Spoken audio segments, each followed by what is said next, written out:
দর্শক, নতুন বছরে বাড়ছে বিশ্বের জনসংখ্যাও। বুধবার 2025-এর শুরুতেই বিশ্বের জনসংখ্যা হবে প্রায় 809 কোটি। যুক্তরাষ্ট্রের আদমশুমারি ব্যুরোর তথ্যানুযায়ী এমন চিত্রই উঠে এসেছে। ওই তথ্যানুযায়ী 1 জানুয়ারি বিশ্বের আনুমানিক জনসংখ্যা হবে 809 কোটি 20,34,511, যা গত বছরের তুলনায় 0.89% বেশি। কারণ গেল বছরের শেষ দিন পর্যন্ত বিশ্বে প্রায় 7 কোটি 10 লাখ শিশু জন্মগ্রহণ করেছে। সংস্থাটি জানিয়েছে, গত বছর বিশ্বের সবচেয়ে জনবহুল দেশ ছিল ভারত। দেশটির আনুমানিক জনসংখ্যা প্রায় 141 কোটি। এরপরেই রয়েছে চীন। দেশটির জনসংখ্যা 140 কোটি 79,29,929 জন।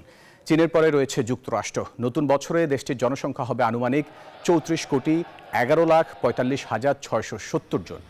বছরের শেষে বিশ্বের জনসংখ্যা পুনর্মূল্যায়ন করে তার তথ্য দিয়ে থাকে যুক্তরাষ্ট্রের আদমশুমারি ব্যুরো। এবারও তার ব্যতিক্রম হয়নি।